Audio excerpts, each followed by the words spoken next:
Diperbolehkannya kembali pembelajaran tatap muka di lingkungan perguruan tinggi per Januari 2021 tak sepenuhnya diamini banyak pihak.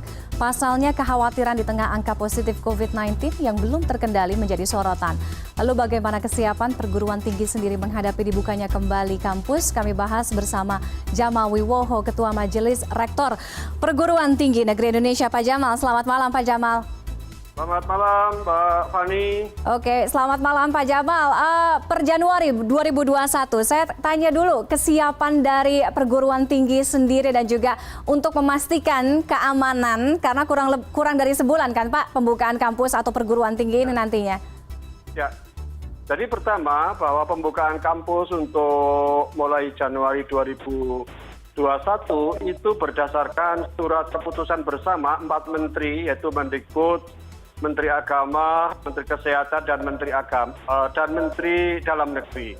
Dan ditindaklanjuti dengan SE nomor 6 tahun 2020 oleh Pak Dirjen Dikti. Tentu hal ini sudah sangat diharapkan sebagian perguruan tinggi untuk bisa melakukan kuliah tatap muka atau luring.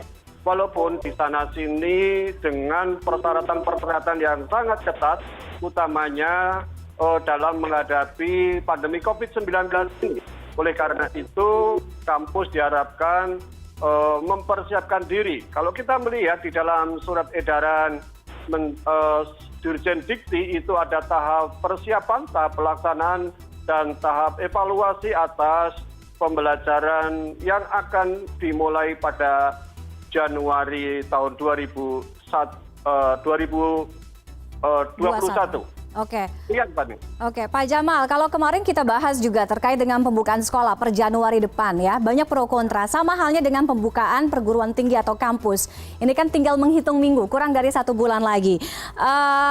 Apakah cukup waktu 1 bulan ini bagi perguruan tinggi di Indonesia dan seberapa siap semuanya nanti bisa membuka walaupun hybrid ya Pak, ini kan masih campuran kan antara daring atau online kemudian juga tatap muka. Kalau kemarin pembukaan sekolah ternyata kalau temuan dari KPAI di lapangan belum sepenuhnya, masih banyak sekolah-sekolah yang tidak siap gitu ya untuk memenuhi syarat do's and don'ts ini. Kalau untuk perguruan tinggi?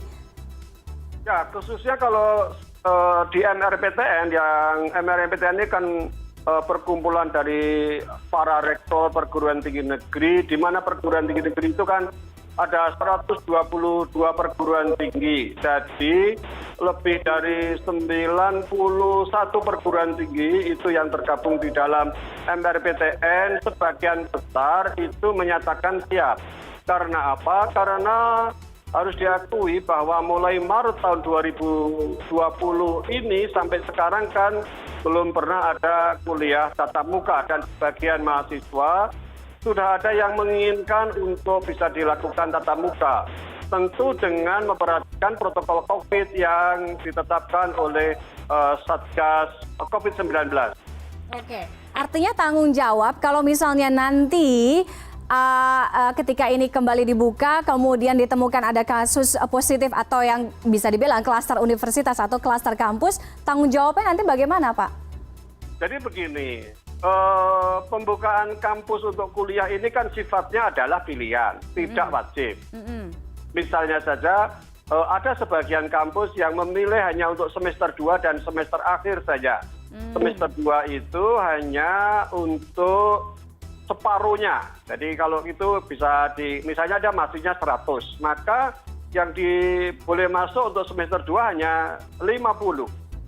Hanya 50. 50 itu kemudian dibagi 2 kelas karena satu kelas itu maksimal 25. Jadi misalnya saja sebelum ujian semester itu 25 dan setelah ujian semester juga 25. Jadi 50 begitu ya. Jadi misalnya saja diambil dari mahasiswa yang nomor induk mahasiswanya itu genap dan ganjil. Nah, itu.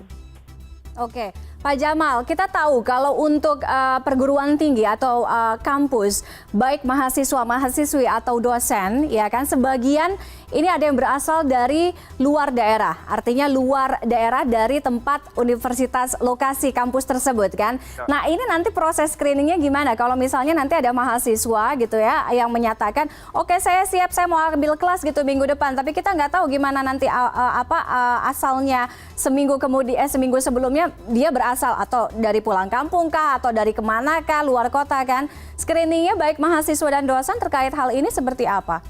Jadi kita berlakukan aturan bahwa mahasiswa-mahasiswa yang berasal dari luar daerah, ya kalau di UNS misalnya saja, kan ada 34 provinsi di Indonesia yang masuk ke Solo, ke UNS, atau bahkan mahasiswa luar negeri. Oleh karena itu, kita berlakukan untuk melakukan isolasi mandiri dulu 14 hari. Dan setelah itu akan dites, misalnya rapid atau swab test. Mereka-mereka yang ini tidak memenuhi persyaratan ya tidak boleh masuk kampus, karena jangan sampai nanti ada klaster baru, klaster kampus misalnya saja itu. Oleh karena itu kami juga mempersiapkan misalnya saja tempat yang digunakan untuk isolasi ini manakala mahasiswa tersebut memang belum mempunyai tempat tinggal misalnya saja itu. Oke, itu diakomodir ya. Baik, artinya siap ya dan yakin bahwa kampus ini bisa akan dibuka per Januari tahun depan ya Pak Jamal ya? Ya, insya Allah siap. Dengan sekali lagi bahwa membatasi jumlah mahasiswa, kemudian membatasi jumlah kuliah per harinya. Misalnya saja kalau di perguruan tinggi tertentu, kami misalnya saja per hari maksimal 2 mata kuliah. Oke. Untuk setiap mahasiswanya tidak boleh keluar selama kuliah ini, kan begitu. Oke, kita akan pantau terus nanti ya. Juga. Baik, kita akan pantau terus Pak Jamal nanti ya ketika pembukaan ini seperti apa. Terima kasih Pak Jamal Wiwoho sudah bergabung dengan kami malam hari ini. Selamat malam. Baik, baik. Terima kasih, Tani.